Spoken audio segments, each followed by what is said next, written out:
there's no way. I'm already still burning. So hold me close, now baby. I do what I'm told, still learning to take my chances, to take my time, to keep on dancing, to walk that line, yeah. You got me shifting the paradigm, no longer wishing. You're my lucky strike. Love the way you ride. Look into my eyes, say you're ready to go. $1,000,000 life, yeah. We could roll the dice. Act like you surprised, but you already know. Oh yeah, got lucky overnight. Jackpot when I got the invite. Let me wrap my arms around you, cause I can't go home without you. And my heart just vibe with you, babe. Wanna go sky high with you, babe. Gotta bring you close to tell you that you're my lucky strike. And I got to tell you, if you didn't know, then I got to tell you that you're my lucky strike. And I got to tell you, if you didn't know, then I got to tell you that you're my lucky strike. Cooler than cold, I'm all in. So load up the dice, so heavy. The way that you roll, I'm falling. So I never fall, I'm ready to take my chances, to take my time, to keep on dancing, to walk that line, yeah. You got me shifting the paradigm, no longer wishing. You're my lucky strike, yeah. Love the way you ride. Look into my eyes, say you're ready to go. $1,000,000 life, yeah. We could roll the dice, yeah. Act like you surprised, but you already know. You're my lucky strike, and I got to tell you, if you didn't know, then I got to tell you that you're my lucky strike. And I got to tell you, if you didn't know, then I got to tell you that you're my lucky strike. I can't let you go, there's no way. I'm already still burning. So hold me close, now baby. I do what I'm told, still learning to take my chances, to take my time, to keep on dancing, to walk that line, yeah. You got me shifting the paradigm, no longer wishing. You're my lucky strike. Love the way you ride. Look into my eyes, say you're ready to go. $1,000,000 life, yeah. We could roll the dice, yeah. Act like you surprised, but you already know. Oh yeah, got lucky overnight. Jackpot when I got the invite. Let me wrap my arms around you, cause I can't go home without you. And my heart just vibe with you, babe. Wanna go sky high with you, babe. Gotta bring you close to tell you that you're my lucky strike. And I got to tell you, if you didn't know, then I got to tell you that you're my lucky strike. And I got to tell you, if you didn't know, then I got to tell you that you're my lucky strike. Cooler than cold, I'm all in. So load up the dice, so heavy. The way that you roll, I'm falling. So I never fall, I'm ready to take my chances, to take my time, to keep on dancing, to walk that line, yeah. You got me shifting the paradigm, no longer wishing. You're my lucky strike, yeah. Love the way you ride. Look into my eyes, say you're ready to go. $1,000,000 life, yeah. We could roll the dice, yeah. Act like you surprised, but you already know.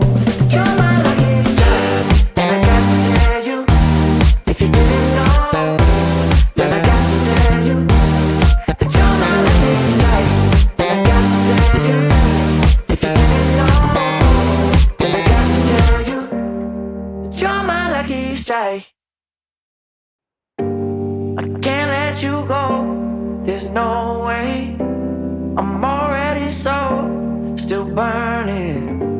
So hold me close.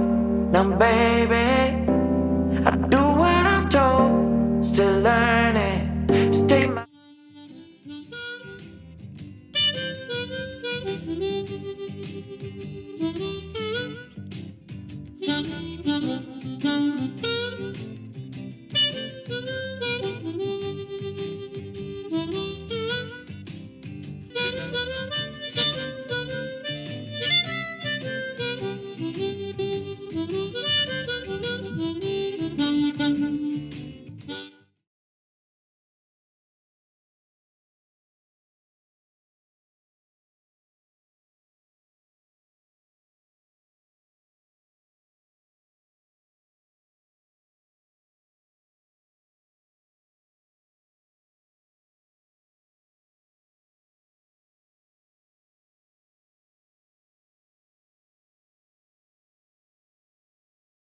Here we go.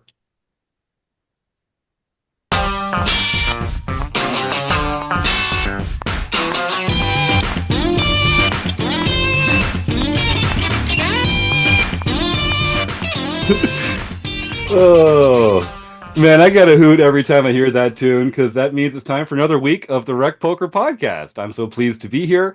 This is the chats edition of the show, but we also have a forums episode every Monday night here on YouTube live at 7:30 Eastern. I've got the best freaking job in the world. I'm just hanging out here talking poker with my friends on the Rec Poker podcast. So thanks for joining us, folks. We're going to talk to Rob Perelman in just a moment, but first I have to mention that we're brought to you by Running Aces. They are the official sponsor of the Rec Poker podcast, and most of what we do here is free. We're a largely volunteer-based organization, so we really depend on support from our sponsors and from our premium members who take part in our training material and study opportunities for only $22 a month.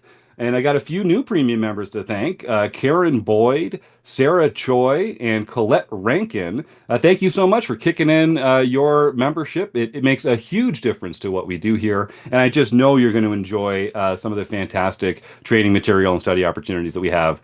So look forward to getting together with me at some point over the next little while because I meet all our premium members one-on-one to kind of walk them through the site and the community. And I'm looking forward to meeting you, Karen, Sarah, and Colette. That's very cool. So everyone can always get their premium membership for $22 a month. If you want to use the code RecPoker, you can get your first month for only $5. And if even that sounds like a lot of money, we love supporting local food banks. So I'll just remind anyone, if you support a local food bank with any amount and send us the receipt, we'll happily credit you with a free month of premium membership here at RecPoker. And of course, most of the fun starts here with a free account where all it takes is an email address and a smile, although we do insist on both. So head on over to rec.poker and find some ways to get involved over there. Now, they let me host the show on Monday, but I'm only one man, and it takes a group, a gang, a village, a crew to make all the magic happen around here. We call our group of wizards the Wrecking Crew because we're all huge dorks and we like puns. If you want to learn more about me or the rest of the crew, head on over to rec.poker/crew. Or you can just listen up because you're going to meet a few of them right here tonight, starting with producing co-host John Somsky. I'm John Somsky, also known as Poker Geek MN everywhere, and when I'm not producing the podcast, I'm trying to make sure our home games run. And my name is Joe Coolis. You can find me at Joe Cool PhD, cool with a K. You can find me most often on Blue Sky these days, but I still maintain a presence on Twitter just for advertising capabilities. My role is I run the PsyOps workshop, and that helps you understand cognitive processing, cognition, and how it's going, and psychological concepts that are going to impact your game on the poker felt. And stick around for the end of the show. Jim always calls it the boring part, or maybe that was Rob that called it the boring part. But we have an exciting announcement that every poker fan is going to want to hear and want to know where they can participate. It's true. We got some cool stuff coming up at the end. Rob Washam, though, we'd be remiss without hearing from you first. Yeah, and I'm Rob Washam. You can find me as Rabman50 just about everywhere. And on the first and third Wednesdays of every month, you can join me and a bunch of our premium members as we discuss the latest poker strategy book. That's right. Rob's been rocking the book study for several years now, and you can meet just a few of our Wrecking Crew members here tonight. But go to rec.poker/crew. You'll see a bunch of smiling faces, all enthusiastic folks just looking to help you with your poker game. So I hope you go and check that out. But you're not here for us. You're here for the guest. I am super excited for this. It's the one, the only, the man, the myth, the legend, Rob Perelman. So, Rob, let's just start right off with the platitudes. Thank you so much for coming on the Rec Poker podcast. Oh, no, thank you so much for having me. I know we talked about this over the summer, and I'm happy to finally make it happen. Yeah, man, for sure. Me too. So if folks don't know, I mean, how could you? Rob and I were playing in the World Series of Poker together this summer. We were playing in one of the bracelet events because we have great lives and we're the luckiest guys ever. And I just found this really fun character, one seat to my right. And we started talking about hot dogs and are they sandwiches and other fun stuff like that. And I was like, I like this guy. And then I got to know you better. It's like, you actually have a fascinating story. You've worn a lot of hats in the poker industry. I was like, we got to get this guy on the show. So I guess two questions. Did I sum up our meeting correctly? And if our audience doesn't know who you are, how would you define your own role in the poker world? Yeah, Did I you sum summed it our up meeting very correctly? well. And And actually, there's a point that I don't even know if you know about me. My whole kind of career started with Rec Poker, the original RGP news group. What ah, happened was I just discovered poker and I was playing a little bit, and I was a nerd like you guys, and I was playing a little. We had a little home game from RGP, and the guy that was running the leaderboard, I messaged him. I said, "Hey, you know, you're running this leaderboard, this website with all these points. If you ever need help, I'm a programmer." And he goes, "Oh, actually, I make poker television. If you ever want to come help out." And then that's how it started. He invited me up. I live in San Diego. He invited me up to LA to work on GSN, I think, Poker Pros versus Comedians or something like that. And the rest was history. I've been working in poker TV for 20 something years, and it all started from RGP. that's amazing. Yeah, we people ask us from once every once in a while, like, is it related to the rec.gam or is it rec.gambling.poker, Yeah. whatever that one was back in the day. We don't have any actual overlap of Oh, personnel, but I like to think that we have like we're like the spirit animal yeah. continues because that was a cool I thought membership. for sure it was a next generation of that, you know? My mistake. No, no, I love it because like they're not around anymore. And Right. a few people have mentioned that we're kind of like carrying the torch a little bit. I think, which I like to think, because that like that connection to those like the real pioneer days of that kind of Yeah. stuff. So basically, you're saying you're old. Is that am I reading that I'm correctly? very old, but I try to pretend like I'm not, and you know, keep a yummy haircut and drink a Yeah, lot. Speaking of which, I'm gonna crack my Lone Star now if you guys don't mind. I perfect. live in Texas, so Got to represent. be. Yeah, that's right. As I'd mentioned earlier, before we went live, I'm fasting right now because I have a blood test in the morning. But otherwise, I would have a Molson or a Grolsch in my hand to cheer you on. But it's Yeah. just boring old water for me. But I applaud your spirit. Cheers. Um, Cheers, indeed. So, all right, so perfect. So you've already, what a pro. You've already segued into your poker story. So you enjoyed the game. You got in touch with the leaderboard guy. That got you into creating sort of poker television. I feel like that was a long time ago for you. What happened? Like, what has led to today? I like it feels like you're very plugged into a lot of the like TV and stream scene, the studio side of poker. What's your current role and what's it like a day in the life of Rob Perlman? You know, it's very strange because it changes year to year, I guess you'd say. So I worked in poker television. That was like 2003 when we started. And, you know, we were like the only game in town at that point running. We were doing statistics for all the shows. So we had software that would do the graphics and everything that now is commonplace didn't exist. We custom built it. We custom built RFID cards. We had all that. We were the pioneers of all that technology. And we did high stake poker, poker after dark, you know, NBC Heads Up. Then we started doing World Series of Poker. So a lot of years logged before it became the norm to have streams. We were like the only ones doing it. It wasn't really streamed, it was posted shows. Occasionally we did live shows too. Um, we worked on almost every TV show in America. There was obviously ones that were happening in Europe that we weren't part of. And it kind of all went down the drain when UIGA came out in 2011. We had a weekly show called the Poker Dome we were doing. That got pulled. Pretty much every other show that we were doing got pulled. And that's when I went into like pro poker mode and I started playing kind of for a living, even though I was already kind of playing part time. And I got very lucky to win a really big tournament in 2011, Heartland Poker Tour. right. It was January, and then UIGA happened in April, so I had a nice little cushion there. Um, and then 2012, I kind of got bored of the game and quit, and Hmm. didn't do anything really. I dabbled here and there in TV as it came back. But they wanted me to move back to Vegas and go to Poker Go Studios, and I wasn't interested. So yeah, I kind of got out of the scene and quit poker for a while, and then kind of just came back last few years and been playing more and more here in Texas and at the World Series. That's very cool. So it's interesting to have this whole arc with you. So you were a poker fan first, like a player, you enjoyed it, got into the industry, um, had a successful professional life, and then like so many people, like life changed on Black Friday.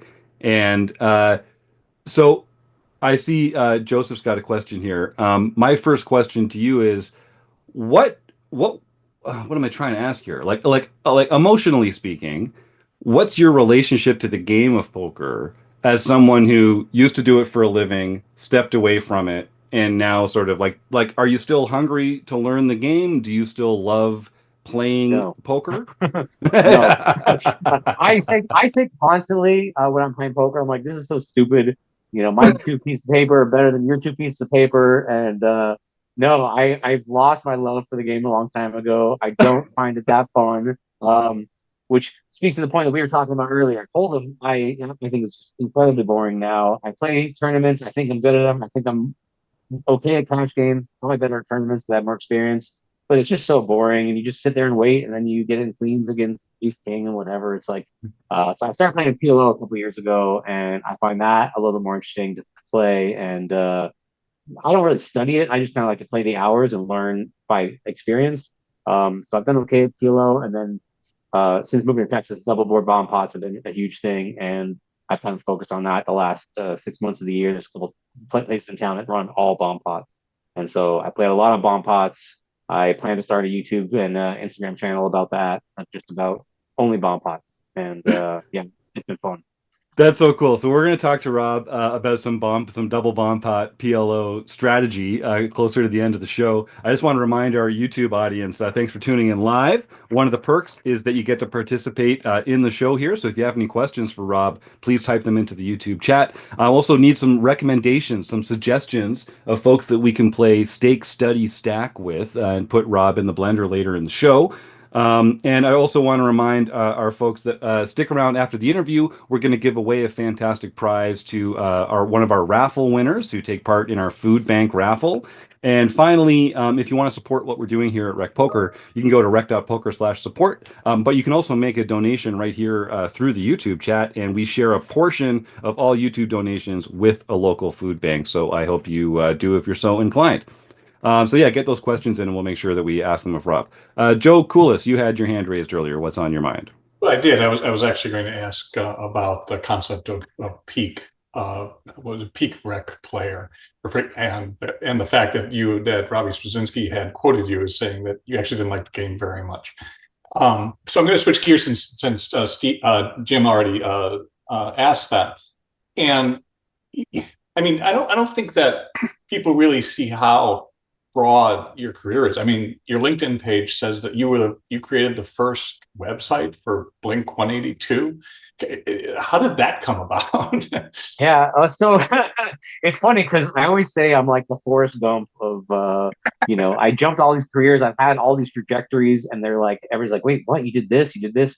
Yeah, when I was 16 years old, I had a VHS compilation of all these music videos that I taped off MTV, and people started borrowing this video, and they were really interested. I said, maybe I can make this video originally. And so I got all these bands' music videos, and one of them was Blink 182 when they were just starting out. It was their like first record. And a friend of mine did all the graphic for it, and I did the website and just to advertise the VHS. And we came up with this great website when nobody had graphics; it was all just like text-based websites. And he goes, "We should make a website for a band." I go, "Okay, who?" He's like, "Well, you talked to Blake with this video. They kind of doing good. Let's go chat with them." I went to Mark, the bassist. I said, "Hey, do you guys want a website?" And he goes, "What's that?"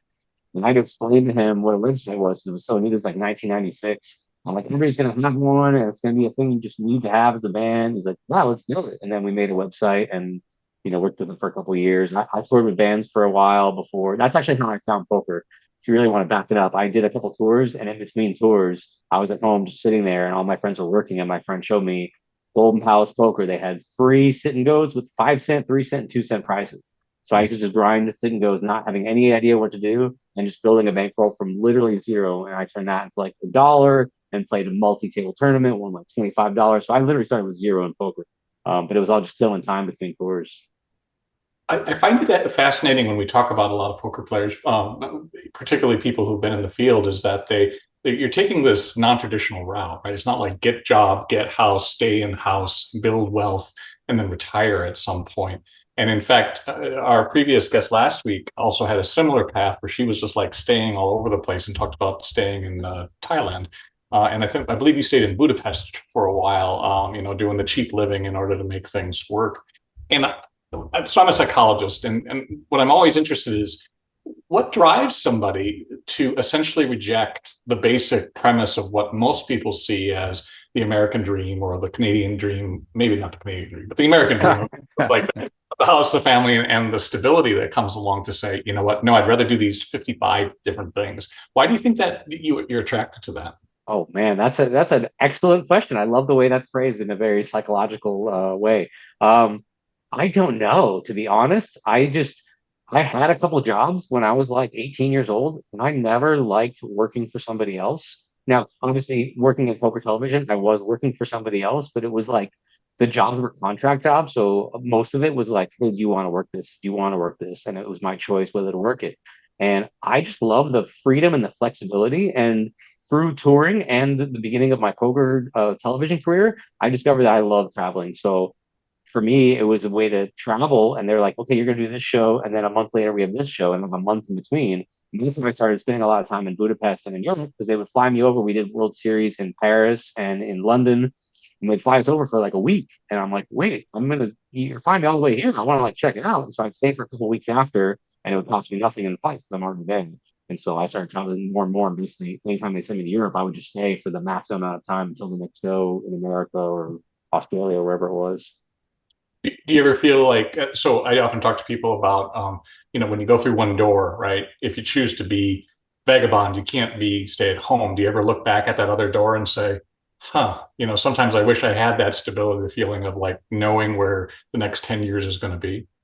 No. I do. I live here in Winston now. I wanted some of that stability. When UIGA happened, and I won that tournament, and then the next year I said, I'm not done with poker right now. I don't know what's going to happen. I don't have a job. So I got rid of my house in Vegas and I started traveling, and I thought it was going to be a few months, maybe a year. It ended up being 4 years where I just had no home base. And in 2012 to 2016, I was just on the road living out of a suitcase. And at some point, I was just like, I'm tired, man. I just want to like wake up and press the Keurig button on my coffee machine and, have my electric toothbrush plugged in the bathroom and not have to top it up every day. And so that's kind of like I moved back and I have that somewhat of that stability, but I still do like I go to Europe for a month twice a year now. But I have this home base, and I feel like I'm throwing away money renting an apartment where I'm not even staying, 2 months of the year. But it is nice to have all those things of, comforts at home, things and stuff on the wall behind me. It's a fascinating story. Hopefully you'll write it down sometime in terms of the experiences that you had. So Yeah, thank sure. you for being honest. Absolutely. I'm always honest, and I tell stories about this and that, and I kind of just don't live by regrets. A story I always tell is I didn't go to prom, I didn't go to graduation in high school. I was like, I'm just not feeling it. And I think it was my mom was like, aren't you gonna regret it? And I was like, no, because this is what I want to do right now. So I kind of live in the now. Whatever I want to do today, tomorrow, if I want to just like, get rid of all my possessions and go back on the road for 4 years, I'll do it. Today I'm staying here and we'll see what happens. Very good.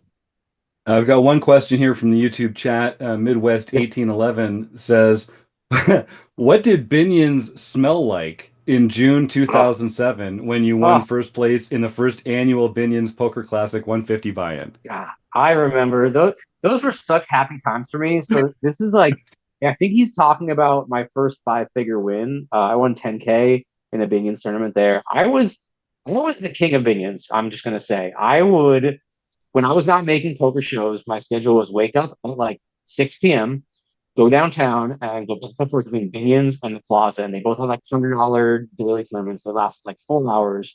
so little play, but they were so bad at poker that I would like win a tournament a day. And I would go back and forth. At 2 a.m., would take a break and get dominated on steak and eggs. At like, I don't even know, 4 queens maybe. And then I'd go through my day at like 4 a.m. to 6 a.m. and then go home. And then sometimes I did a breakfast buffet from the Red Rock casino hotel. And oh yeah, it was amazing. I love Binions. And funny enough, the tournament director at Binions, I don't know if you know this, is Paul Campbell, who's now like the TV of the world at Aria.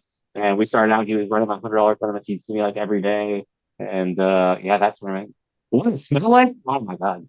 It smelled like cigarettes and desperation and God, like coffee and shrimp cocktail, I guess. Playing there was amazing. I don't know if you ever went to play at Binions, but like all the dealers never ever left. So every dealer that was there was like 100 years old and would tell stories about the like 1984 World Series of Poker, dealing with Doyle and crazy. They all have the most amazing stories, and they're just lifers. I don't know. I think the poker room's done, but it was amazing to play there for a while. That's awesome. Um, so let's talk about your job right now, or let's say like the role that you sort of typically play in your work. What's one thing that you really enjoy about it, that you genuinely look forward to? What work are we talking about? I'm not doing no work now. Well, that sounds pretty nice then. Yeah. But like, what do you do? Like, let's talk a little bit about your actual like duties in a production sense. Like you talked about like Yeah. lining up the cards, the graphic stuff, and like So yeah, we're what's talking the about fun part about it? for television poker. So I worked last summer. I did the main event. For that the last thing I did, and if they call me and they say, "Hey, we have something else," but they've hired a whole new crew, and so I'm kind of out of the game completely. World Series is Mm. special because they cover 3 tables and they need so many people, and they only have like a normal Poker Go studio is one table being covered, so they have that covered. I'm happy they called me up tomorrow and said, "Hey, you want to come do this event?" I would come do it, but there's nothing on the books right now. I do go in every summer to World Series. I think the most experience pretty much of running this stuff. I really enjoy it. The biggest thing for me is I spent so many years watching, and I'll tell a funny story to illustrate this. On one of the first shows, that GSN show up in LA that I worked, I met Phil Law for the first time. And he's like, "It's so cool. You get to watch all the cards and to see all the pros and blah, blah, blah." And I'm like, "Yeah, it's awesome. Like, what better education do you have than sitting there and watching high stakes poker with Phil Ivey and Doug and four barrel bluffing them, and you get to watch how they're reacting and what they and I don't even know the hand I'm talking about where they're like four barrels Phil Ivey. Phil Ivey's got ace high and he makes a pair of fives in the river and he's tanking. And I go, he's not tanking because of his play. He thinks ace high is good. And I was just like in their minds and getting to see everything. So with the World Series of Poker, obviously you see some terrible stuff the first few days, people don't know what they're doing, but when you get to the end, you get to really play high level and you can put yourself in their shoes and go, wow, what would I do in their situation with this hand, facing this direction? Of course, you see the cards, I know what everybody has, but in real time, you're like, this is going to do this. And then for me, as a poker player that I'm playing now, I'm always watching. I'm big on like on you reading people, talking to people. So when I'm working, I'm always watching mannerisms and the guy's bluffing. I'm studying his mannerisms to see if I can get anything that I can use in my game at home. Oh, he did this, or what did this mean? Did it mean something? He tanked for like a minute and a half and then raised. So maybe that type of stuff really helps me out. Nice. So let's talk a little more about sort of PLO and playing. We've got a question here from the RRCCC. What is your favorite PLO book? Do you have a favorite? Oh man, it was funny. So when I got sick of Hold'em like 3 years ago, and I was like, maybe I'll just play PLO. I downloaded Jeff Wang's book. I blank on the title. I had it in my library. I think I met him years ago, and he gave me the book, so I just had it sitting here. So I downloaded on my Kindle and actually bought into the game, not having any idea what I was doing other than just knowing cards. And I'm reading the book while I'm playing. And after about 40 pages, I kind of put the book aside. So I was like, I get it. If you play enough poker in life and play different games, you kind of just like understand like how to move forward. Of course, there's things that you aren't going to get, but like hand selection is kind of like intuitive to me. So I just kind of played it, put the book aside. I actually want to read the other one now that I watch all the PLO series at Poker Go Studios. The guy who's doing commentary, I forget his name too, but I downloaded his book. I'm going to try to read that at some point. But I've been so busy doing other things that I haven't had a chance. But yeah, again, for me, it's all about let me just play. and let me make mistakes myself and see, what I've done wrong, or watch somebody else's mistakes and, go off that. Maybe this one. That's the one. Yeah, exactly. Yeah. Yeah, Yeah, yeah, J-Man. Fernando.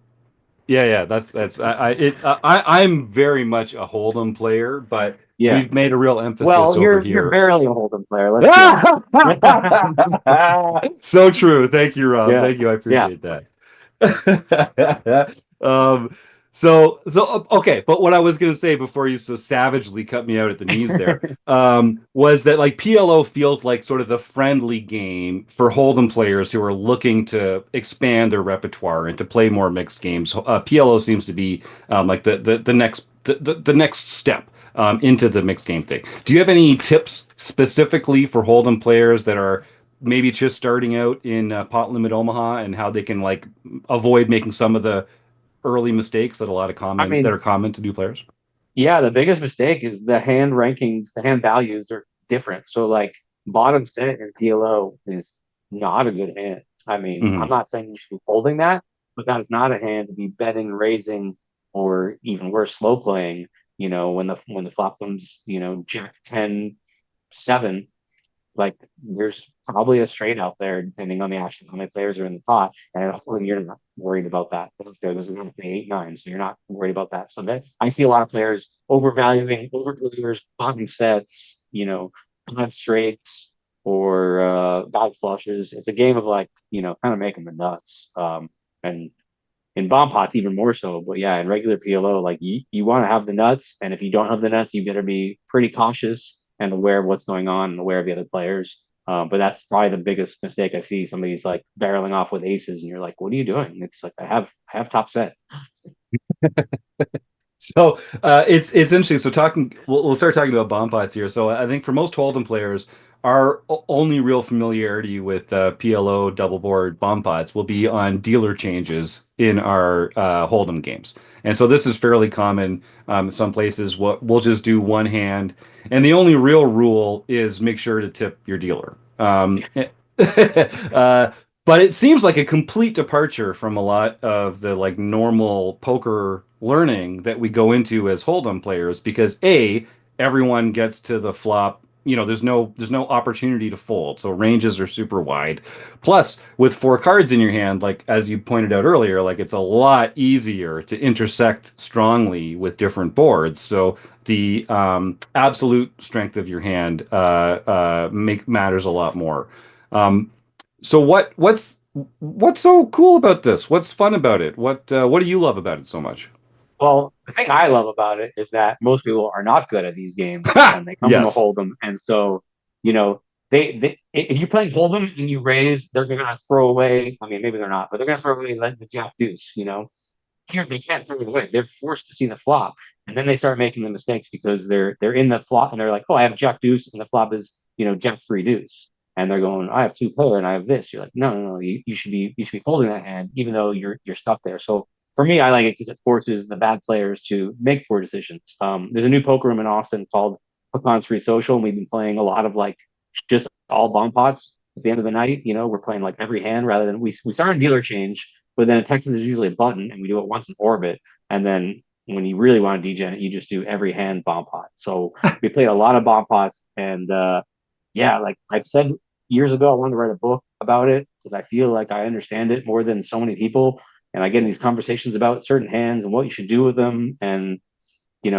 most of the time they go, oh yeah, I see what you're saying, that you're right, you shouldn't be doing this, and it's not intuitive. I don't think there's like very little, like there's no book on it. I'm pretty sure about that. There are some videos, I guess you can pay thousands of dollars to get access to, but nobody's really breaking down strategy. And even though like the bloggers that I've seen post videos of it, it's usually like a session of hold'em with an interesting bomb pot hand, but they're inexperienced too, so they're talking about it. I'm going, no, no, no, no, you should be not be potting it here.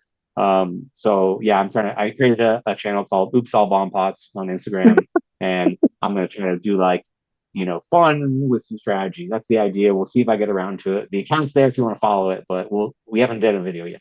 All right, fun with some strategy. That sounds Yeah. familiar. That feels like Yeah. that would be a great fit with our audience. So we'll make sure to put a link in the show notes as well, so folks can click on over to that and subscribe for when the videos start flowing.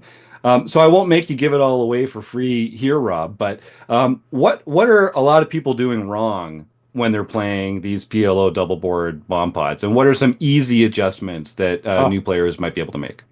I don't even know if I have an answer that's general enough. It's like everyone's like hand specific. Can I give like a Hmm. hand from yesterday?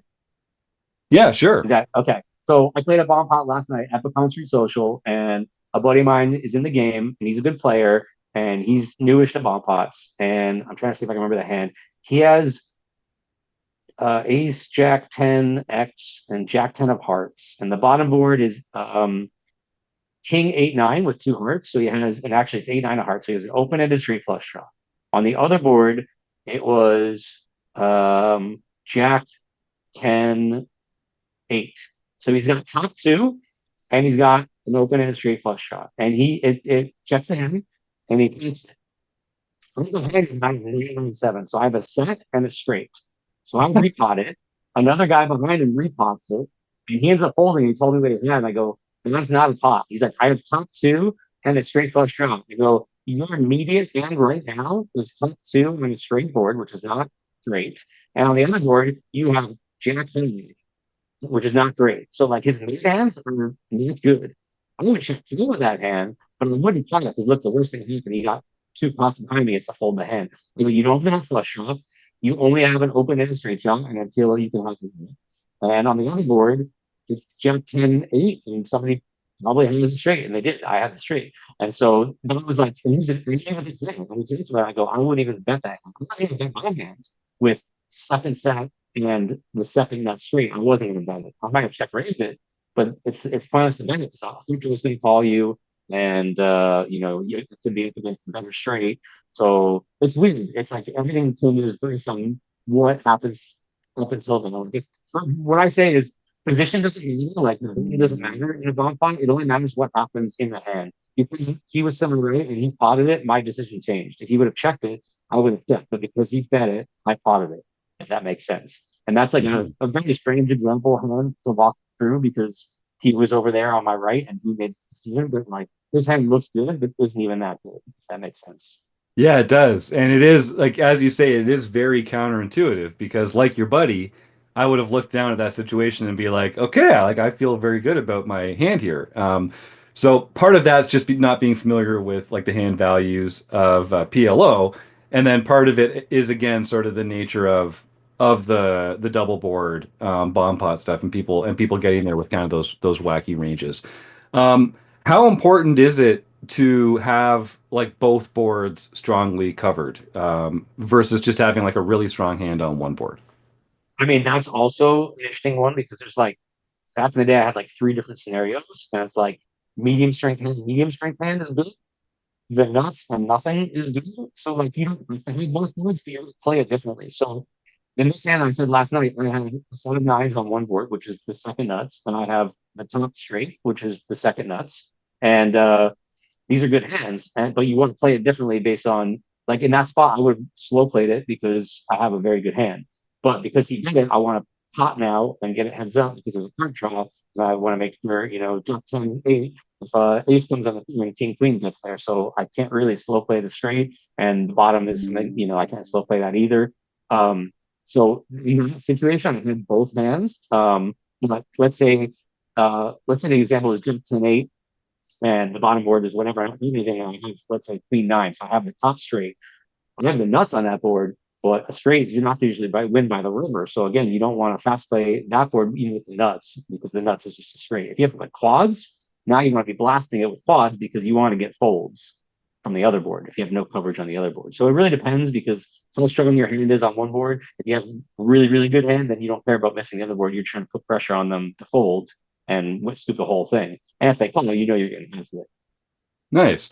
I'm getting some note that we're having a little trouble with your mic. I don't know. We'll just sort of keep Oh, on going, but in case sit a little closer or something, maybe we'll see okay. what we can do. Um, and then what made you decide? So launching a channel, that's like a completely different thing. This is like just you on your own, working from home. Like what's it like being in a less polished like studio environment? Um, Yeah, I mean, again, I haven't done it yet. I've tried to like coming from TV, I try to like I think I have a good eye for it. And so I've seen some vloggers and I go, I think I could do as good or better. I feel like a lot of the vloggers is very formulatic and they do the, oh, boom, and they have the graphics and explosion. And I'm like, you know what? I feel like I've come from TV. I've seen how it can look. I don't know if I can pull it off as a one person team, but I've always loved video editing, so it's a good challenge for me to make these videos, play these hands, and there's hands where I walk away and go, "Did I do everything right? Did I do it wrong?" And I'm analyzing it myself. And so, what better way than to like make a video where I talk through what I was thinking, why I did it, and I'm not saying any of this is right. I could be wrong about this hand last night where the guy had the open end straight flush shot. I mean, it's just my opinion that he should have checked it. And so, I'll post this. I'm sure I'll get a bunch of haters. Oh, you're an idiot. I would never fold this hand. But I mean, that's good too. Like, I mean, nobody's right yet. Like, it's not a solved game by any stretch. So, if I can explain my thinking, maybe people will learn from it. Some people maybe they'll educate me. Who knows? I love that. We're getting some good comments here in the YouTube chat. We're going to get very close to the end of the show here. So if you have any more questions for Rob, please get them into the YouTube chat, and then we'll be playing Stake Study Stack and closing the action shortly. Rob, one of the questions I always ask are more seasoned vets of the game, like yourself. You've played in a lot of card rooms around the country. You've played like a mix of cash and tournaments. I need a very specific answer from you for this, okay? So Okay. you're playing cash. It's in a casino that has a bad beat or a high hand jackpot. You're in the small blind, and you have the kind of hand that normally you would like to play to see if you can beat the jackpot. Is there like a code word that you say to the person to your left to indicate to them that you're not going to chop this time, but you actually think that you should play this hand? Wink, wink, nudge, nudge. Um, there's not a code word, but I'm a degen. I want to play all my hands, so I'm not chopping the blinds. It's just not the only way I'm chopping the blinds is if like there's a whale and he's like, I really want to chop, and I'm like, okay, like I'll do whatever you want to do. But I'm here to play poker. I don't care if it's just the blinds. We're different too in Texas. We don't have rake, so there's no incentive to chop. We can play. So I'm playing all my hands. I'm there to play poker. I'm fine playing out of position in the small blind. So my code word is raise. I raise. I raise. My code word is raise. I love that. Yeah. And just to be perfectly clear, you've never heard of any other like code word or expression that someone might use if they're because you can't say out loud, "Oh, let's try and beat the bad beat jackpot or make the high hand," Yeah. because the casino will put the kibosh on it. But have you ever heard of anything like that? Last question, I swear. No, yeah, I mean, I've actually heard dealers here because I know Lodge has a bad beat here in Austin, and people have said, "Oh, I have a hand, I have a bad beat hand," and then we play or whatever, and then like the dealer's like, "Yeah, that would invalidate it. You can't say like I have a bad beat hand." So, just like limp in and like look at the guy and be like, I call, and hopefully they get the message, I guess. Okay. Joe Coolis, do you have something there? Yeah, Jim's just hungry, because he's got a fast, so he's thinking about a hamburger, which That's right. Oh, Yeah, I see. cheeseburger. Cheeseburger Yeah. is the code that I'm familiar with in that spot. And I swear to God, real? other people have heard of it. Yes. Where but did just where no did that one come that's from? ever been on the show, apparently. I picked it up in the Midwest, but I've Okay. heard it in various spots, like geographically, many different spots around the world. Fuddruckers at the time. I don't think that quite. I mean, if you keep interviewing guests and you keep telling them that cheeseburger is the code word, eventually you'll hit everybody in the world and we'll all know. Okay, well, you're Yeah. really outing me now. That's Yeah. basically what I'm doing at this point. This started Yeah. as a friendly wager with Chris Jones, but he's Right. won like 21-1 in his favor because none of y'all know what a freaking cheeseburger code word is. So fine. How many times Fine. has somebody said cheeseburger and they got the bad beat anyway? How many times has that happened? Yeah, to my knowledge, never. That I'm None. actually Yeah, familiar that's with. why like I don't waste my brain energy on a code word there. I'm just like, the bad beat happens, it happens. If it doesn't, like, let's move on in life. All right, I love it. All right, well, I mean, we could talk all night, man. I know we're already kind of coming up on the end of the show here. I'm getting a comment in the YouTube chat that Flamingo, Pelican, Cheeseburger all work in Illinois and in Northwest Indiana. Thank you, Midwest Oh, wow. 1811. So there are answers out there. Oh, Michael Miller says Cheeseburger or Flamingo for my games as well. So all right. So we got to have Midwest 11 and Michael on the show, is what I'm hearing about. They actually know how this is done, unlike some of our guests, Rob. You reminded me of a story I want to tell real quick. We Please. used to do a show called the Poker Dome, and that's where we really got. We had a table that was interactive. So when I was pressing fold, it was actually changing the lights in front of you. It was crazy. Ooh. We had all this tech that like never made it out. But we had a lighting cue when the guy goes all in, it would like shine the lights on him. But the problem was everybody that was on the communications, the directors, producers, everybody's like, "Oh, he should go all in." The word "all in" was always said, and the lighting guy was like, I can't listen for somebody saying all in because everybody's always saying all in. And we're like, what can we say that's never said? And somebody came up with Bora Bora. And Ah. so when somebody was actually all in, we would say Bora Bora on the microphone, and he would like shine the lights on him like a little spotlight. And it's like this thing that only like 50 people know about. But like anytime I see an all in, I'm always like Bora Bora. And it That makes is no sense. But awesome. yeah, a little code word for you there behind the That scenes. that's perfect. Let me tease one more story out of you, and then we'll Yeah. let you go. Rob, what's one story that you have, like one thing that you've witnessed professionally or as a player, that's right on the edge of like, should I actually share this, or is it like too scandalous, or like not really appropriate for a PG rated show like ours? What's one that's close? To this show, so just yeah. I actually have a story that I was like, can I tell this story on the podcast? I was like, no, Perfect, I can't. I can't tell the perfect. story. I thought about it and I can't tell it. I was trying to figure out a way to tell the story without telling the story. And the best I can do, let's see if I can phrase this without getting sued in a court of law. Whatever, we cover tournaments. We're like reporters, right? We're covering the tournament. Things happen. I see buttons move twice or not move at all, and if Mm, I can catch it, I say something to the dealer. But it happens so often, it's like whatever. um there was a major tournament that we covered.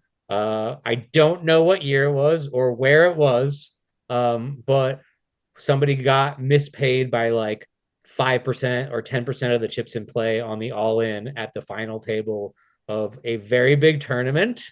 Um, can't imagine a bigger tournament that might be there. And yeah, nobody caught it until the commercial break or whatever the break in the tournament. And then they go, "Did this happen?" And I go, "Yeah, I think that happened." And the guy that got shorted ended up winning the tournament anyway. oh So it wow, all worked okay. out, I guess. But butterfly effect, maybe it didn't. I don't know. But yeah, I mean, it was great. And like, I mean, things like that happen. We had a show on the Aria.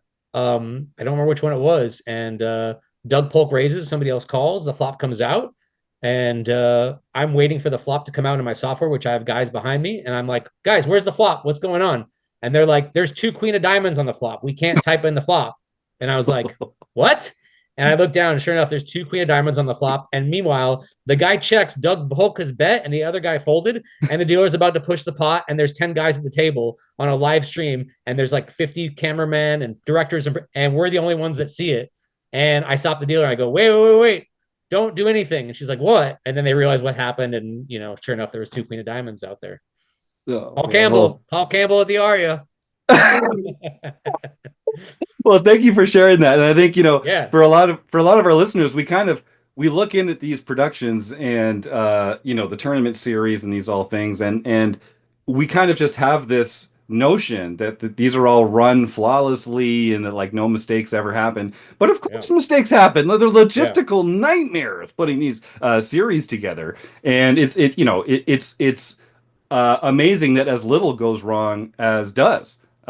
So what sort of who's the person that's most freaked out when something like that happens? Who's the person that's like the most worried about their job security and that kind of stuff when something like that happens? I mean, honestly, that situation with the two queen of diamonds was like everybody was kind of like, yeah, that happened. And that was actually caused by TV. When a normal dealer comes in a normal game, they spread the deck and whatever, but we don't do that because we're coming back and dealing a hand. So like the decks were prepared. So it was because it was for television that mistake happened, that the cards weren't set up right, or it Interesting. was two cards. But yeah, nobody was like, I mean, Paul Campbell was laughing about it. I got a picture somewhere that he sent me with the holding the spreading the deck, showing me the two queens. Those kind of things happen. I mean, we lost power one year at the World Series of Poker in the middle of the day. We were live streaming. The entire power went out in the production room, and that was the year they said, "Okay, we're going to start running backup generators in case the power goes out." Um, like those things happen, and like I can't think of any scenario that we've had where anybody really lost their job. I mean, dealers make mistakes, Sure. We've heard that big one that the World Series where the dealer colored up all the chips and took all the chips in. I don't even know if they got fired. I don't know. They made a mistake and somebody said, okay, there's a chance to educate them and show them what coloring up the chips means. And, Yes. he didn't do it maliciously. So yeah, I can't think of anyone that somebody was worried about their job. It's just kind of like, it is what it is. If I make a mistake and it goes to air, sorry. I mean, I made a mistake. Yeah, I mean, it's a Never lot happened. of people all doing their best. Yeah. Dealers, floor staff, vendors, everyone in the production room. Like it's a lot of people. And I guess the one Yeah.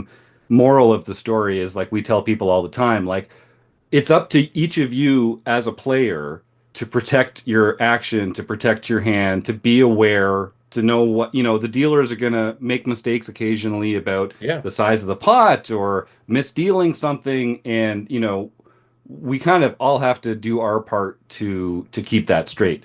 Um, any kind of any tips for players that are newer to like the live experience for just how they can protect their information best or sort of like protect their interests best at the table? Um, Yeah, I mean, it's just kind of like watch where the button is and kind of know if the button moves and the dealer goes, "Hey, did we move the button?" You should know if you just paid the big blind.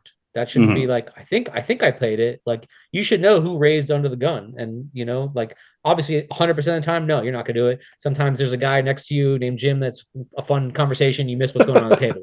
But like most of the time, I'm paying attention. I know where the button is. I know, this and that. The big one too, at the World Series, you've seen hands get mucked multiple times when they're all in. Galabama and Pocket Aces, pulled out from a chip that she had a chip on top of her cards and it just got snatched out.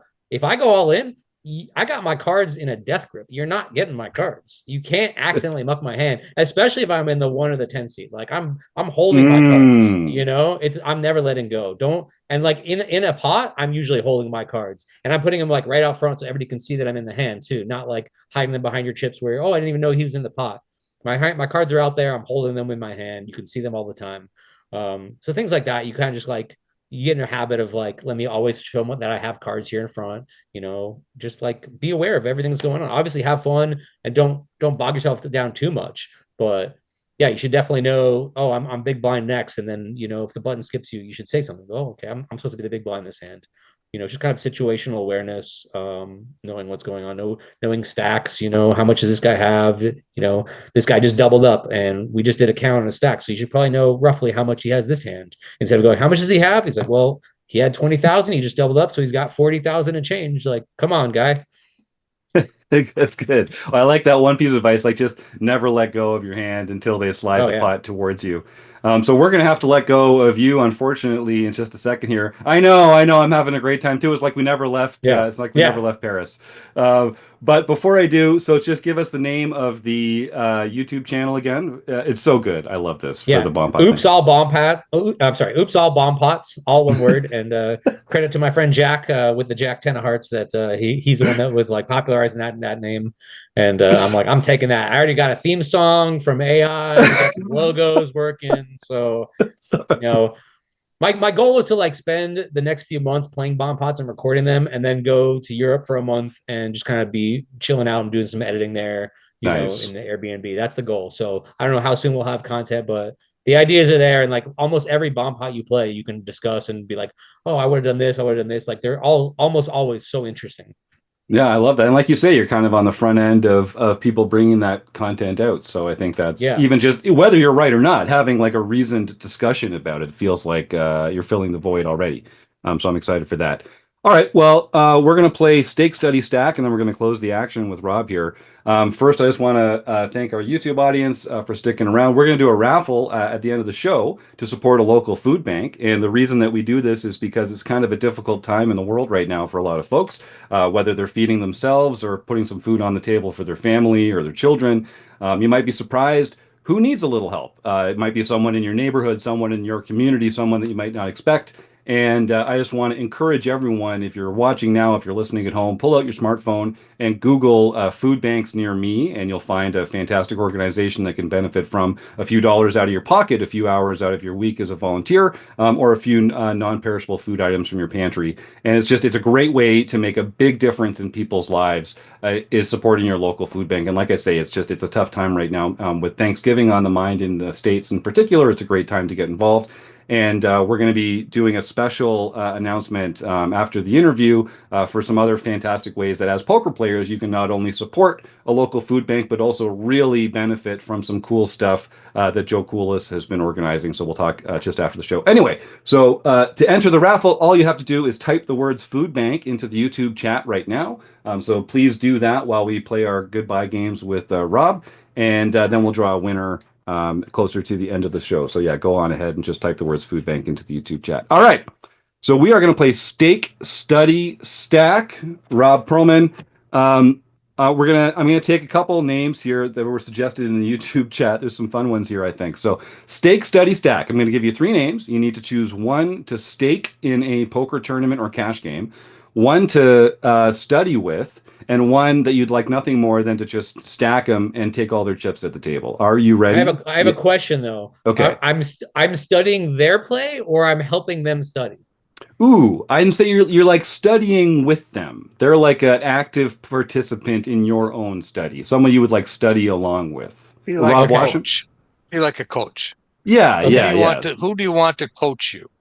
Okay, Mhm. If you coach were me. to Got study. it. I want, because I'm like, there's plenty of players. I'm like, oh, that guy, I need to have him study. But you're saying, Yeah. Yes, Yeah, yes. It would be to You're your studying benefit. with him.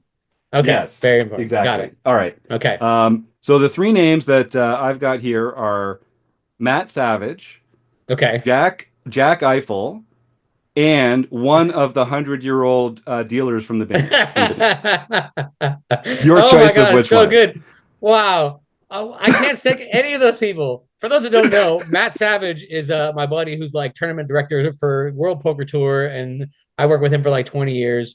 Man, he sucks at hold'em. He's good at hold on. I'm gonna stake him, but with a caveat, it has to be like an old man game, like stud, like 7-card stud or Omaha high low. He's very good though. So I'm gonna stake Matt. Okay, we're gonna get that one out of the way. Jack Effel is the World Series of Poker tournament director, and I don't know if I've ever seen him play a hand of poker.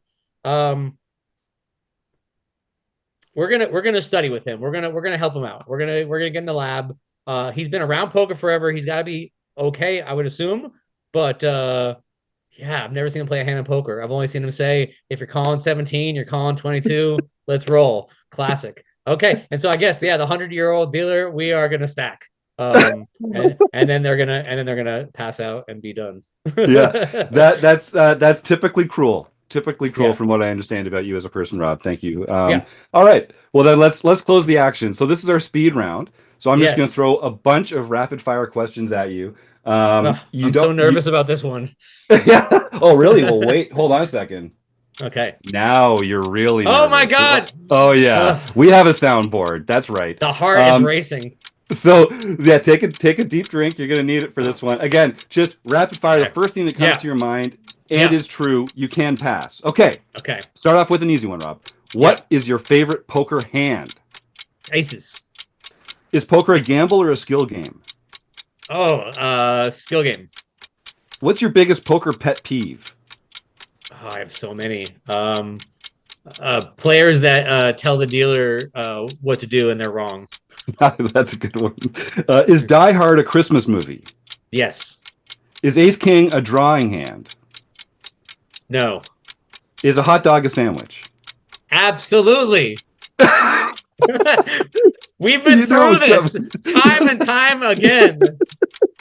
And I just want to say, last night at Pecan Street Social, I said, I'm going to get this question. I want to make sure we're all on the same page here. And there was some confusion. There was some conversation, but I got mostly yeses. Okay. For the audience, Rob was at the table the first time we did a poll. We actually polled everyone at the table. That was a good response. For 4 hours. For 4 hours, we pulled them. It was an enduring conversation. Yes. Yeah. What about a taco then? Is a taco a sandwich? No. Well, you draw some weird lines. All right. What's one thing you're afraid of, Rob Perelman? Oh my gosh. Dying? Dying's a big one. That's a big one. Yeah. Should vacations be lazy or busy? Lazy. What's your favorite brick and mortar poker venue? Oh, I mean, I've said it 3 times already. So yeah, the new room in downtown Austin, Pecan Street Social. It's amazing. Right on 6th Street. What about a calzone? Is a calzone a sandwich? No, I mean, hold on, time out here. It's two pieces of bread with something in between. The taco is one whole shell, and the calzone is all enclosed. The hot dog is one piece. It's got a thin membrane, but it's two pieces. Okay, so All like right, like sorry. a submarine sandwich would also be a sandwich by that rationale. Absolutely. I mean, it's submarine sandwich. So Okay, well, in the name. what about an open face sandwich? No. But it's right in the name. I mean, be consistent, man. What? Come on. I mean, I'm remembering our conversation now. We're like, if this guy raises and this guy re-raises behind me, am I sandwiched between them? And we kind of got silly with it. But like, yeah, oh, you can call it an open face sandwich, but it's not a sandwich because it's in two pieces of bread. No, it's not. I mean, it's just they use the name. There's lots of things like this, but we're in speed round, I so can't. I can't talk I about can't. it. I can't argue with that. I can't argue with Yeah. that. All right. Yellow light coming up. Slow down or speed up. Speed up. It's the final table of a tournament. Are you pro chop or no chop? No chop. Who's your poker nemesis? Oh my God. My poker nemesis right now is this kid named Nick. He's hit so many rivers on me at Pecan Street. He runs so good against me. I haven't had one since until 2 weeks ago when he just started hitting every river on me. So yes, Nick, I'm gonna get my money back. All right. Last sandwich related question: is an Oreo cookie a sandwich? Yeah. All right. I'm going to stop the ticking because I have one more question for you, but you can take your time with this one. Excellent responses so far, by the way. Thank you. What's one thing that we as a community can do to make poker more fun for recreational players, more welcoming for recreational players? How can we make the game more fun?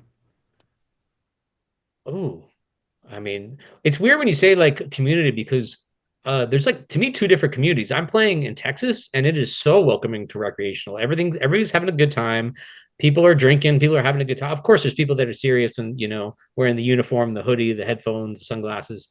But most people are just there to gamble and have a good time. But then I go out to Vegas and it's all serious business. And I'm out there to make money for sure. But we're having a good time. I'm out there having drinks, I'm giving loose action to the people that are giving you loose action. You got to make it fun and remember that it's if you're playing poker professionally, it's a customer service job. You're there to make everybody have a good time. I mean, literally last night when I left Pecan Street, one of the players in the game was like, "Oh, are you coming back tomorrow?" Blah blah blah.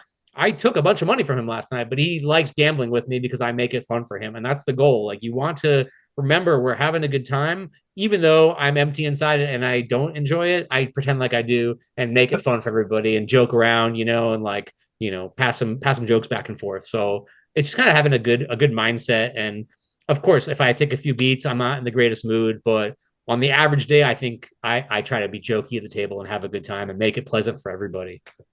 No, great. That's a great answer, man. I appreciate that. I'm just doing some quick math here. I get you at 196 points, which is pretty good. That's out of how many? It's a proprietary system that we okay. use here. I don't want to give away too much information. Is an Oreo a sandwich in your book? I just want to know. That got you the extra 2 points at the end there for Okay. sure. Yeah, no, I wanted to make sure that let's we're clear about go. that. Yeah, no, you should feel really good about it. Rob's shaking his head. I think he's like, no, it's not. It's an Oreo cookie sandwich. I'm pretty sure that might be on the label. I'm shaking my head over the algorithm that he uses to come up with the scores. Yeah, it may be influenced by Clive Anderson's approach on whose line is it anyway. That's the most I'll say about that. I'm pretty sure that you're looking at your blood pressure index. That's the number you're looking at right there.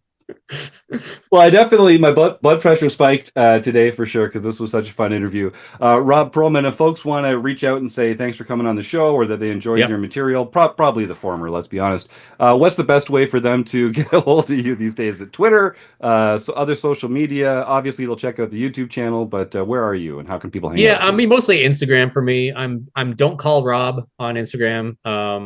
And if you want to hit me up there, of course, you got the Oops All Bomb Pod account is live with no content. So either of those, always happy to talk and answer questions. And I'm always telling stories at the table about all the hands I've been behind the scenes for, every major hand, in the history. So I love chatting about the time I've spent behind the scenes. Happy to do so. Well, awesome, and genuinely, thank you for coming on the show. And it's taken us too long to put this together, but I hope our paths cross again sometime real soon because you're a very fun guy, and I like hanging out with you. Did you win that bracelet, by the way, in that event we played? You won it, right? Tragically, still braceletless. Yeah, But me I'm gonna go too. back next year and try. Yeah, yeah. Yeah, me If too. the bracelet, some of the people that had helped stake him would not be sitting here with just one guitar. Yeah, yeah, that's Fair. probably true. That's probably I true. found your first problem, mistaken Jim. I mean, what are you thinking? I gotta say, I got No, paid by I have to say it now. You played, if I remember correctly, you played pretty damn well for what you call an amateur. I mean, Oh, thank you, thank you. Yeah, I think you and I both made no mistakes. I remember one hand where I folded ace queen on an ace high board that was pretty tough against an obvious set, or did I not fold? I forget. I think you Did didn't I? fold, and you were beating yourself up for it later. Yeah, yeah, But honestly, yeah, like I remember you obviously are a very high level player, and I enjoyed playing next to you for yeah. sure. No, you played great, and I'm sure we'll sit together again sometime this summer, and we'll both play great and not win a bracelet again. That's that. You know what? That actually sounds like a lot of fun. I'm down for that. Yeah, All yeah. right, let's see. Love Let's it. see what we can do. All right, Okay. Rob Perlman, thank you again, my man. We're gonna Thank continue you. talking about some home game results and some other cool stuff. But thanks, again. We'll talk again soon. Thank you guys. Appreciate it. All right, John Somsky, why don't you take us through some recent home game results, and we will give away a fantastic prize and roll on out of here. All right, on November 18th, Kel Brown 73 got his or her first nightly victory. M. Babker, Michael Congrats. Babker, got his fifth nightly victory for the year. Rabman 50, Rob Washam, got his first nightly victory for the year. Ooh, wow, Kathy right. Chain, or Aces 54320, Kathy Chang got her sixth nightly victory for the year. A really mad guy got his seventh nightly victory for the year. Bruce K54, Bruce Kiefer, got his sixth nightly victory for the year. Marcel, or Bone Crusher 14, Marcel Dusick got his second daily mixed victory. And then Evil Roy CA, David Westerveld, got his fourth international victory for the year. Of course. Kumbinkly, Eric Jin got his Ooh. second international victory for the year. And then M. Babker, Michael Babker, won the LPP event. So he can contact info@rec.poker for his free month of Learn Pro Poker. And that is his second LPP victory this year. Amazing. Yeah, so folks, oh, Rob? I want to put a shout out to Kathy Chang. I mean, I don't know if anybody else is following her, but she's on Learn Pro Poker School, and she puts out what she's doing. She plays everything all the time, and she's crushing mixed game tournaments all over the place. And then she shows up on a Rec Poker home game and crushes us players too. I mean, the gal just can't stop playing poker, and she's very, very good, and she loves the mixed games. So I just want to give a shout out to Kathy. Way to go. Yeah, congratulations. I actually bumped into Kathy down at the Mixed Game Festival while I was down that Robbie Straczynski was running. I was hanging out with Chad McVean and Robbie and Mike Patrick, and bumped into Kathy. There is no stranger to the mixed games. Of course, if you're a regular listener to the podcast, you'll find some of her tips in our mixed game series. And yeah, she's lighting the world on fire. It's nice to see her still coming in and playing with some of the recreationals in the Rec Poker Home Game Club. So good call out. That's fantastic. And yeah, to just point out what John was saying, every Sunday is the Learn Pro Poker game in our home game club, and whoever wins the tournament on Sunday, the tournaments are free to enter, folks. Play money tournament, play money home game club, but the prizes are real. If you win on Sunday, you get a free month at Learn Pro Poker. So I hope that you do send that email to info@rec.poker, and we'll get you all sorted out with your prize. The other prize that we're going to give away today, to help out someone who's typed the word food bank into the YouTube chat. Rob Washam, do you have a particular learning partner that we're working with this week? I think we're going to go again with pokercoaching.com. They have a huge sale going on through Sunday. So we want to make sure that everybody takes advantage of that Black Friday sale that they have going on. And the winner of our food bank drawing this week will win a free month of pokercoaching.com. All right, fantastic. So we're going to roll a die here and see who the winner is. But first, we've got some other cool news. Joseph Coolis, the one and only Dr. Cool PhD. You've had this really interesting idea. I'm so excited about it. Why don't you jump in here and pull the curtain back for our audience? Sure. Well, so one of the things I found most cool about working with RecPoker is the desire to do good in the community, particularly with regards to very specific donations to organizations that do very direct care. So sometimes we tend to give money, a lot of times, to large organizations which have overwhelming administrative costs and things like that associated. And food banks are different because typically they're volunteer run. They have some grant money that comes in from the states, but then a lot of it comes directly from the donations. And a great deal of the money that you give to a food bank is going to go directly into people's bellies, essentially. And there's nothing better than that. And there's nothing more than when somebody doesn't have food that they need. We've talked a lot about it, but Thanksgiving is coming up. So one of the things that I wanted to do was to leverage some of my fundraising knowledge from some other areas of my life to be able to encourage people to give more money. Getting people to give money is actually very hard. It can be very generous, but they oftentimes need some incentives in terms of, well, why am I giving this? What, I don't want to say what's in it for me, but it's like it like encourages it. So I've run a number of silent auctions in the past. And so what I decided to do was to see if I could obtain some items from some people that are on RecPoker that support our mission, who are active in the poker community. And I started out with Dara Carney and to see, well, what's Dara known for? And you could certainly say, well, okay, well, he wants to, he has teaching materials and books and things like that. But that's kind of dull, right? I mean, if I want to go buy Dara's book, I can just go buy Dara's book. But what if you could own Dara's shirt? Ooh. Dara's shirt. Wouldn't you want to bid on Dara's shirt? And so I reached out to Dara and I said, now, can you donate one of your shirts to our auction? And he said yes. And he said he would sign the shirt. And he had a good time in terms of actually picking out, he had his wife pick out the shirt and he's going to mail it to us. And so I said, well, let me see if I can get some other people. So the next person I reached out to was Carlos Welch. I don't know a lot of people in the poker community, but I know Carlos and talked to him multiple times. And I said, hey, Carlos, would you, is there some, I want to just have something that says Carlos Welch. And I said, would you sign a Prius, like a model Prius, and then let us sell that in our silent auction? He said yes. So we have a model Prius from Carlos Welch that he's going to sign. And so I just started reaching out to a number of people, and I'd like to be able to share my screen because I'm pretty impressed in terms of the number of people that I was able to get to donate. Unfortunately, you won't be able to see this yet because the site isn't up live yet. Can you see the screen, Jim? Yeah, it's coming through now. Got it. So we have, for instance, Alex Assassinato Fitzgerald is donating a death metal Arby's shirt that he is willing to sign that speaks to his career.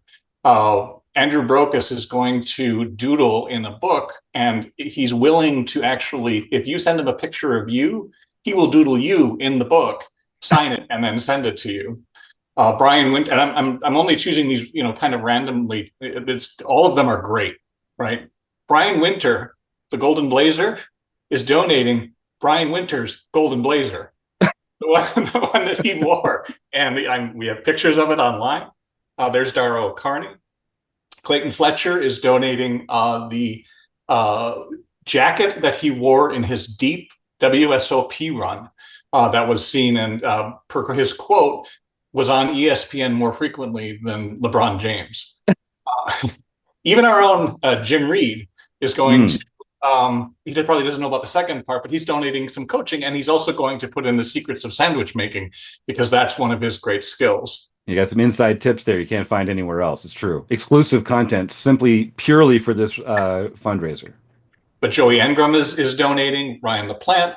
Laura Eisenberg is donating one of the neatest hats that I've seen. It's this great big top hat that's woven, and it has these cards in it, and it's just fantastic. I mean, I would have a hard time not bidding on it myself. Slow Poker is donating the shirt he wore on Max Payne Monday and some card protectors that he has. And we're not done yet, folks. I'm still getting people who are writing me and saying, yeah, absolutely. For those people who are more interested in more straightforward things, Barry Carter's donating some of his poker satellite strategy books. Gavin Mathers is donating poker acceleration coursework for you. Let's see. Oh, and AJ Rudolph is donating 2 hours of poker coaching along with homework that she was very kind to do. So there's really kind of something for everybody. And again, keep in mind, all of this is not because we're trying to open a store, right? RecPoker is not taking a dime from any of this. I've donated all my time. Jim and I had talked, and we're not trying to do this as a means of driving things to the site. This is totally a charitable opportunity for us, and I couldn't be more happy in terms of how things are going. So the auction is going to run from December 2nd until December 16th. I originally was going to go 1 week, but we've got so many items and there's so many more things going on that I decided to extend it for a little while. There are going to be new items coming up, so you want to keep returning to the site repeatedly in order to see what new items that we have held back and what's going to be available. You're going to find something that you'll like. You're going to find something that's pretty cool, and you're going to find something that probably nobody else will ever have. And how rare is it that you could have a piece of poker history that nobody else has? The site is going to be at givebutter.com /RecPokerFB, one word. So RecPoker Food Bank. I'm going to try to promote it through Twitter as well as on the website and through Blue Sky. And then we'll try to allocate networks so that people can be aware. But try to bring as many people as you can and bid on these things. Remember, all the money that you give is going to a food bank. You get to feel good and you get something cool out of it. Right on, Joe. This is great. I'm so glad that you're doing this. I'm so proud that RecPoker can assist. And yeah, we'll make sure that that link is in the show notes for this episode as well. And we'll also be mentioning this again on the next couple weeks of shows, so that live listeners can make sure that they don't miss the opportunity to go in and check that out. So yeah, folks, help your local food bank and get some cool poker stuff. Like some of the stuff is really not available any other way. There's some very, very interesting, fun, unique items here. So thank you to you, Joe, and thank you for the people that you're working with who are donating this stuff and being such good sports for such a good cause. All right, well, let's give away a prize of our own here. One of the learning partners that we work with here, as Rob Washam mentioned, pokercoaching.com. I'm just going to run down the list of the YouTube chatters who have entered the raffle. It's John Doe, Midwest 1811, Joseph Walton, Blue Jewel, K-Poker Wannabe, Michael Miller, the RRCCC, JD Malay, and then I see Joe Rafter. That's 9. So I've got a 10-sided die here, and if we roll a 10, I will donate $20 to a local food bank of my choosing up here in Ontario. And otherwise, we're going to give away a fantastic prize to number 8, which I think is JD Malay. All right. Well, congratulations, Joe. You're going to love it. I hope I didn't just dox JD Malay, but it's Joe Malay. He's a premium member and a great guy. And he's the guy that won last week's food bank drawing for the same prize. So we'll have to do something a little different for him this week. All right. Yeah, we'll get our crack team over at info@rec.poker to figure something out. Thank you, crack team. Joe, please send that email to claim your prize. And thanks to everyone for getting involved. Oh, we also have some. We do have. I want to say, Joe, go out and buy a lottery ticket because your luck is running pretty high. Maybe get involved in some real poker as opposed to the home game. I think it's time. Go out there and get it, man. Go get it. Go get it. And I totally forgot. We also have some other exciting news. I was speaking to John Barrows at Running Aces, and we have some dates for the next Rec Poker weekend at Running Aces. This is going to be on January 31st to February 1st. It's the last weekend in January, the first weekend in February. I'm going to be flying out there on Thursday.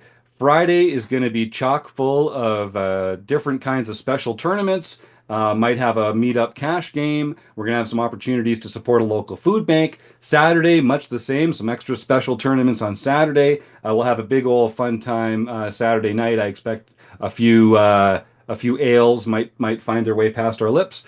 And then Sunday we'll just sort of like hang out a bit, maybe play some more cash and fly on home or drive or however y'all get around. For me, it's flying. I'm looking forward to. I get to Minnesota about twice a year, and I'm always glad I do.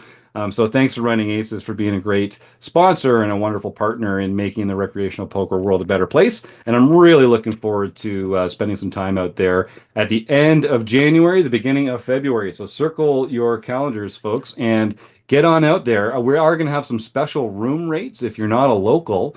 We can arrange probably a discounted hotel room for you for some of the Rec Poker members that are coming on out there. And we'll have more information on the Rec Poker calendar, of course, as it gets closer. But I'm really excited for this, and I'm really looking forward to it. So without further ado, thank you again to Running Aces for their support. Oh, yeah, Rob. Can I add one more thing? Sure can. This is the last week of the Club WPT Gold drawing for their $5 million free roll. So if you haven't yet, sign up to Club WPT Gold and use the code RECP, and you will be entered into a drawing for that $5 million free roll. So again, this is the last week. The drawings are happening on Wednesday. So get involved. Get in there.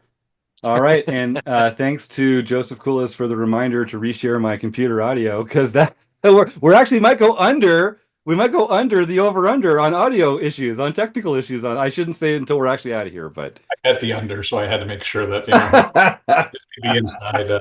This might be illegal, but good. No, I'll take it. I appreciate. Trust me, I need all the help I can get. So thank you so much to Rob Perelman. That was a pleasure. I'm glad we finally got him.